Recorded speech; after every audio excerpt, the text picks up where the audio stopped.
Silahkan dibuka pada halaman ke-66, nomor urut hadis malam ini yang ke-80.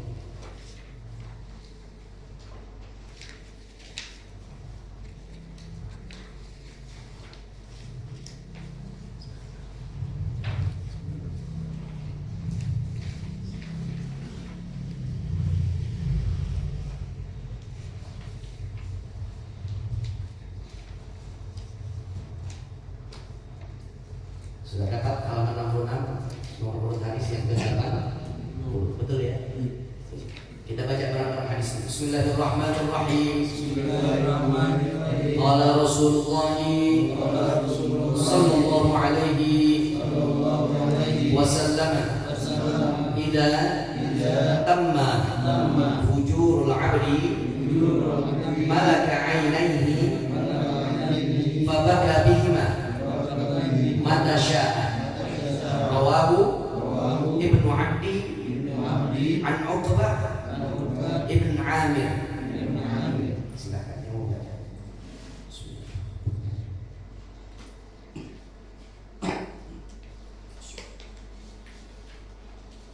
Qala Rasulullah sallallahu alaihi wasallam idza tamma fujurul abdi malaka ainaihi fabaka bihima mata sya'a. Rawahu Ibnu Adi an Uqbah ibni Amir. Apabila kedurhakaan seorang hamba telah klimaks, maka kedurhakaan itu menguasai kedua matanya. Ia dapat menangiskan keduanya kapanpun dan ia kehendaki. Riwayat Ibnu Adi melalui Uqbah Ibnu Amir. Para jemaah sekalian yang dimuliakan oleh Allah Subhanahu wa taala. Hadis yang saat ini malam ini akan kita kupas adalah tentang hadis terkait menangis karena dosa. Masih alhamdulillah menangis disebabkan dosa. Berapa banyak orang yang berdosa sampai akhir hayatnya nggak ada daya tangis yang keluar dari kedua air matanya untuk menjadikan ratapan, untuk menjadikan sebuah muhasabah atau dalam bentuk pertobatan dirinya di hadapan Allah Subhanahu wa taala. Masih asik bermaksiat, nggak taunya datang maut menjemput, nangis gitu loh. Tapi kalau yang dikatakan dalam hadis ini, kalau ada seorang hamba di saat puncak dan klimaks dia memiliki kedurhakaan kepada Allah, dia melakukan maksiat dan dosa di hadapan Allah, baik dosa itu langsung kepada Allah ataupun melalui hablum minanasnya, jahatnya dirinya kepada orang lain, pada orang tuanya atau orang tua kepada anaknya, tetangga kepada tetangganya yang lain. Dia merasa pada satu titik kedurhakaan itu ada pada puncaknya sehingga dia baru bertobat. Biasanya diawali dengan satu peristiwa yang menyadarkan dirinya, satu tragedi, satu kejadian yang membuat dirinya akhirnya bertobat kembali, rujuk kepada Allah Subhanahu wa taala. Kalau kita lihat biografi para ulama dalam negeri kita deh, misalkan kayak siapa ya? Ustaz Arifin Ilham dulu ya. Ustaz Arifin Ilham ternyata perjalanan spiritualnya dia koma berapa bulan setelah dicatek ular kalau nggak salah. Iya kan? Dicatek ular. Dulunya Masya Allah, itu perjalanan hidup manusia. Kan lebih baik mantan preman kemudian jadi ulama daripada mantan ulama tapi lagunya kayak preman. Ya enggak? Perjalanan kita ini nggak tahu nih kita titiknya ada di mana nih. Yang jelas titik kita terakhir adalah aja. Tapi permasalahannya adalah isi kegiatan kita di relung hari-hari kehidupan kita sampai sebelum datang ajal kita, kegiatan kita tuh apa aja? Dan di titik mana akhirnya kita merasa jengah, kita merasa nggak bakalan lagi melakukan dosa yang sama dalam kurun waktu yang bertahun-tahun. Nah, ketika sudah pada klimaksnya, puncaknya, nih hadisnya kita tamma fujurul abdi. Kalau sudah manusia atau seorang hamba berada pada titik tertingginya dia melakukan kedurhakaan, kedurjanaan di hadapan Allah Subhanahu wa taala, dan dia diberikan sadar oleh Allah Subhanahu wa taala, malaka ainaihi fabaka bihima, maka Allah akan tumpahkan tangisnya dari kedua matanya. Fabaka bihima mata syah. Dan kapan aja mata ini bisa mengeluarkan air mata penyesalan, bukan dia boleh diinjak temennya, bukan ya, nangisnya nangis beneran deh, nangisnya gara-gara dosa. Ingat masa lalu yang kelam. Sekarang sih udah jadi orang musola, ada tetangga. Dulu orang terminal. Siapa ada orang pulang malam habis, malah nggak dikasih cos. Bunuh orang udah nggak lagi hitungan jari deh, udah belasan sampai puluhan. Sekarang dia khidmat jadi merbot masjid, lebih baik. Allah lebih suka seorang yang dosa yang gemar dia beristighfar dan kembali kepada Allah ketimbang ahli ibadah yang dirinya merasa suci. Nah yuk, ada di mana kita saat ini? Ada di mana kita di posisi itu? Allah lebih senang ngelihat para pendosa, tapi dia nangis buat sekarang terjadi nangis, jadi cetek itu air matanya, cetek. Nggak semua manusia diberikan kesempatan saat dia melakukan kesalahan sempat taubat. Berapa banyak orang justru sebaliknya, lagi asik-asiknya dia melakukan satu tindakan yang di luar dari ajaran agama Islam. Artinya Allah murka terhadap kegiatan mabok, main perempuan, maling, judol, pinjol, lagi asik-asiknya, lagi arif mulu, ngepet mulu, bahasanya iya lagi narik mulu begitu. Nggak taunya Allah langsung lupain dengan al-mautnya dia. Belum sempat tebak, belum sempat taubat, belum sempat dikasih Allah Subhanahu wa taala untuk beristighfar. Lebih enak nih hadis yang lain. La haula wala quwwata illa billah. Siapa yang tahu kehidupan kita? Kita sempat taubat apa enggak? Taubat yang masuk hati ya. Kalau barangkali sekarang taubat kita masih taubat yang main-main kali ya. Istighfar kita juga masih istighfar yang hilang, istighfar cere. Tapi insya Allah di mata Allah nggak ada yang namanya istighfar cere, nggak ada insya Allah. Cuman kesungguhan hati kita benar-benar mau nebus nggak semua kesalahan kita, dosa-dosa kita yang dulu. Bapak dulu kerja, bos sekali, ribawi itu makanan tiap hari, dia bisa keluar negeri ya karena ribawi itu. Dikit-dikit bonusnya dari hasil yang riba tadi. Dia dapat rewardnya juga karena memang ya ribawi tadi. Bahkan boleh jadi dimumrohin emaknya dari ribawi ini tadi begitu. Pada titiknya dia akan disadarkan atas satu kejadian atau satu tragedi yang menimpa dirinya. Akhirnya balik kanan dia, langsung benar-benar soleh mendadak.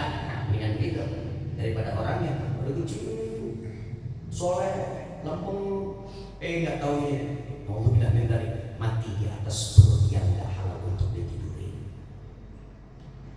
Matinya jadi subur khatimah. Siapa di sini yang bisa, yang ngomong nggak ada jaminannya. Yang saat ini sekarang lagi dengar atau yang lagi nonton, nggak ada kita yang punya jaminan bahwa kita akan terus soleh kayak begini, pakai kuku, pakai peci, serempet lain, ngaji, dengerin Ustaz ngomong apa, sholat lagi 5 waktu. Kita nggak paham nanti ujung yang Allah lihat apa? Ujung amalan kita terakhir sebelum kita mati. Makanya ngelihat para pendosa jangan suka mata. Kita ngelihat dia emang lagi ngelakuin dosa, tapi nggak tahu Allah kayaknya bakalan ngasih gift kepada dia di ujung selesai dia. Ternyata dia lagi ngasih anak yatim duit. Kita nggak tahunya dia lagi masuk ke dalam satu masjid, dia baru aja mau melangkah untuk siap-siap aku pengen taubat. Nggak tahunya baru sampai dia ambil wudhu, licin kali itu lantai kamar mandinya diledak, pecah pembuluh darah, mati meninggal dunia. Yang Allah lihat adalah dia sedang menuju untuk kepertaubatannya. Berbanding dengan kita yang bubar pengajian, pas banget karyawati lagi bubar juga, bubaran kerja, ngeliatin betisnya, bubar ngaji ngeliatin betis karyawati. Begitu dia lagi meleng, akhirnya kesandung. Itu sandung nyungsruk, nih pelipis kita kena ujung tong sampah langsung mati terakhirnya emang ngaji bukan ngeliat betis. La haula wala quwata wa ma tadri nafsun madza taksibu ghadan wa ma tadri nafsun bi ayyi ardin tamut. Tidak ada manusia yang menjamin dia akan melakukan apa besok, kegiatan dia apa yang benar-benar akan terjadi. Rencanain sih boleh aja, manusiawi ngeplan, silahkan nanya besok kok sini, sebelum kesini kok situ, silahkan nanya. Tapi takdir Allah yang berbicara besok, benar nggak terlaksana itu sesuai dengan apa yang kita rencanain. Kalau enggak, ya memang catatan Allah kita nggak akan pernah melakukan yang kita lakukan, yang kita planningkan, kita rencanain. Justru yang kita lakukan semuanya sudah tercatat di catatan Allah Subhanahu wa taala. Wa ma tadri nafsun bi ayyi ardin tamut. Dan tidak ada manusia satu jiwa pun sehebat apapun dia bisa memastikan di tanah mana dia akan hembuskan nafas terakhir. Kecil di Selawi, remaja pemuda-pemudi di Selawi, sampai akhirnya selesai jenjang pendidikannya juga di daerah Selawi, Jawa. Ketemu bini di Selawi, kerja juga di Selawi.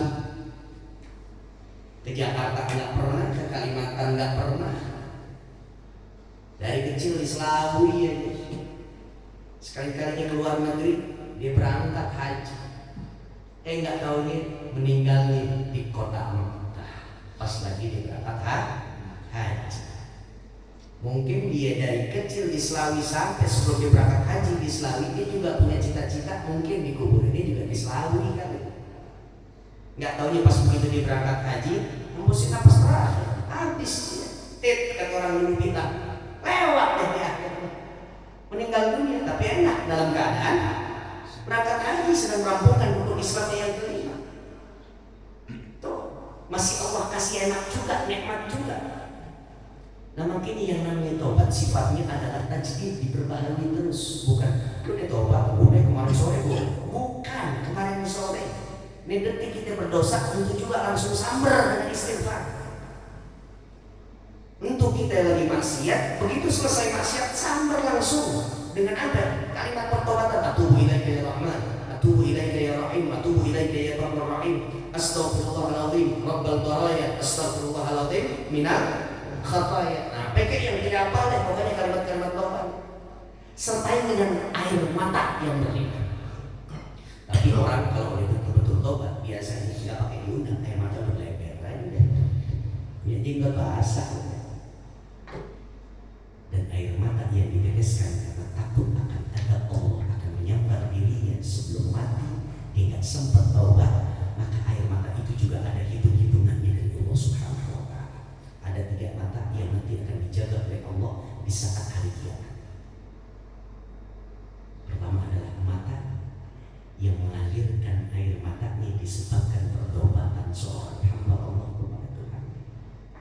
Nangis, takut banget ya Allah, dulu kami perempuan kayak gak ada batasnya. Kami perempuan gak boleh ngeliat yang meningsi, mungkin penting bersih dikit langsung kenalan, langsung pegangan tangan, habis pegangan tangan keterusan sampai paling pojoknya. Ya Allah, maafin Allah, maafin.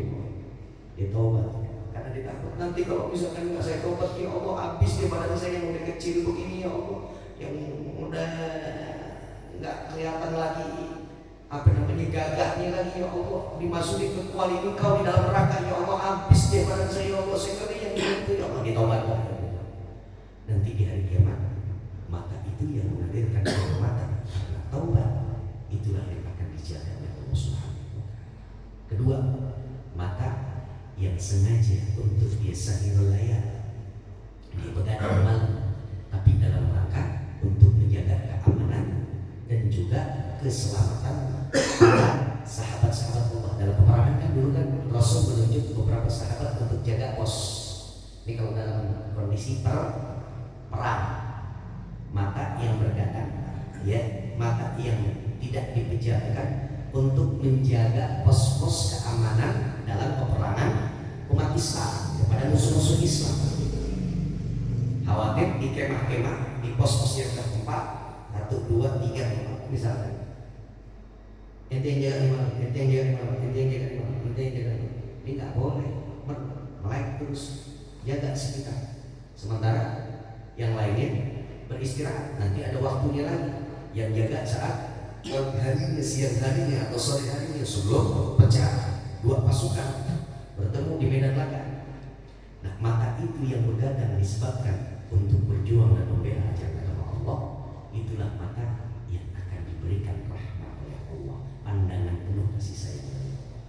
Dua, yang ketiga, mata yang selalu menundukkan di saat di hadapan matanya ada objek yang haram untuk dia lihat. Nih, yang kedua sih jadi bisa kita lihat. Yang ketiga adalah enggak, betul lah, nggak yang dengar, nggak yang ngomong, dan itu perjuangan masing-masing kita. Ada wajah tuh cakep banget, masa depan cerah, latar belakang oke. Kalau gitu, mesti cuma nyadur aja, copy paste aja mungkin. Masa depan cerah nih, lihat latar belakangnya juga oke. Lihat, kalau belum belengkok, dia nggak kelihatan lagi. Masih tempe nggak dipakai, liatin, wah sampai begitu. Nah, itu maka nggak bakal dipandang Allah. Nanti di hari kiamat diantepin aja sama Allah, disiksa justru Allah Subhanahu wa Ta'ala. Tapi begitu ada sesuatu yang nggak pas atau nggak halal untuk kita pandang, kecuali saat kita lagi ngeliat emang persis ada di hadapan kita. Tapi an-nadratul ula laka wa laysa lakal akhirah. Pandangan yang pertama tanpa sengaja, tanpa setting, memang kita nggak cicer, memang kita nggak targetin, memang kita nggak jujur, kita sengaja nggak lihat gitu. Dia datang di depan kita, lagi naik motor, nggak tahu orang nyalip, gojek nyalip, lagi bawa konsumen, yang ujung tukirnya kelihatan perempuan, iya kan? Ujung tukirnya kelihatan, ilaha illallah depan mata lagi, ya. Buang pandangan. Pandangan yang pertama itu adalah rizki kata Allah, walaisa lakal akhirah. Tapi kalau untuk dilanjutin menjadi pandangan yang kedua, itu baru dicatat oleh Allah dosa. Rahman Rahimnya Allah ambil. Yang pertama nggak dicatat sebagai dosa. Tapi kalau ya Allah ada dia lagi, udah terus aja sampai kita seharusnya tujuan di belok kanan kita mesti lihat terus. La haula wala quwata. Udah kena walaisa lakal akhirah. Pandangan yang selanjutnya itu adalah pandangan dosa. La haula wala quwata. Kita baca suratul Fatihah. Mudah-mudahan Allah jadikan mata kita dari mata yang cetek dari mata dengan mengingat kesalahan dan dosa kita di depan Allah Subhanahu wa Ta'ala. Jujur ya, saya mau tanya iseng doang, iseng aja. Coba tunjukkan, ada nggak di jamaah Nur Syafaat kajian Kamis malam Jumat yang nggak ngerti saat doa kepada Allah, saat ucapin istighfar, saat bertaubat, dalam keadaan berdoa, atau tiba-tiba dalam keadaan nggak berdoa, tiba-tiba aja mata langsung mulai merah, nangis karena ingat ada satu peristiwa yang kita lakukan dan itu dosa kepada Allah Subhanahu wa Ta'ala. Ada nggak? Nggak apa-apa. Kalau misalkan Ani jangan pakai, Ani nggak tanya terus pas lagi kapan, nggak ada orang. Pernah nggak? Tiba-tiba nangis kayak kejer, kayak anak kecil minta dibeli permen, nggak dibolehin emaknya begitu kan, kejer tuh nangis sampai sesepukan gitu. Tapi karena ingat dosa, pernah upayain rutinin yang model kayak begitu. Bukan rutinin soal air mata berlinang, tapi ingat nih supaya air mata ini keluar lagi. Ibaratnya begini, kadang-kadang manusia ada darah kotor yang dia mau rutin keluarin dan itu menjadi sehat badannya kan. Nah, kesehatan mata ini olahraga atau riyadhahnya para sufi-sufi adalah dengan cara kuras air mata kita karena pertobatan untuk menjadikan pandangan mata kita akhirnya murni dan bersih, sehingga pandangan kita pokoknya pandangan yang halal terus. Keluarin air mata yang jelek-jelek karena perilaku kita dulu atau pandangan mata kita yang dulu.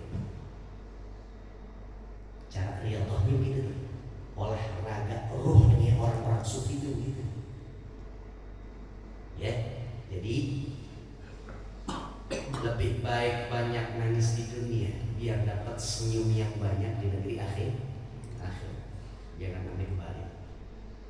Di dunia kerjaan HP, wah, lihat komedi lawak-lawak, wah, hadis berbunyi, yang banyak tawa di dunia dia akan terus menangis bersedih di negeri akhirat yang banyak. Yang banyak menangis karena sebab mengingat dosa dan kemaksiatannya atau latar belakang dia punya kehidupannya kelak, dia banyak menangis, dia akan banyak senyum di negeri akhirat. Mudah-mudahan kita bisa menuju kepada Allah dan segera mendapatkan titik klimaks daripada dosa kita. Gak ada di sini yang nggak berdosa, nggak ada, semuanya berdosa di sini. Yang ngomong, yang dengar, bahkan yang di luar ruangan. Setiap makhluk Allah pasti potensinya berdosa. Tapi sebaik-baik para pendosa, kata Rasul, sebaik-baik pendosa adalah mereka yang bertobat kepada Allah Subhanahu wa Ta'ala. Ternyata pendosa pun ada sisi baiknya, karena bahasa Nabi sebaik-baik pendosa. Sebaik-baik pendosa. Secakep-cakepnya orang jelek, nah tuh, secakep-cakepnya orang jelek, sebaik-baiknya pendosa adalah dia yang beristighfar dan bertobat kepada Tuhan. Haula wala quwwata illa billah. Bismillahirrahmanirrahim. Alhamdulillahirabbil alamin arrahmanir rahim maliki yaumiddin. Iyyaka na'budu wa iyyaka nasta'in ihdinas siratal mustaqim siratal ladzina an'amta 'alaihim ghairil maghdubi 'alaihim waladdallin. Bismillahirrahmanirrahim. Alhamdulillahirabbil alamin. Allahumma shalli ala sayyidina Muhammad wa ala ali sayyidina Muhammad. Allahumma inna nastaudi'uka ma 'allamtana wa hafidhna ma qara'na wa taruddu ilaina 'ala hajatina ilaik. Sallallahu alaihi wa sallam.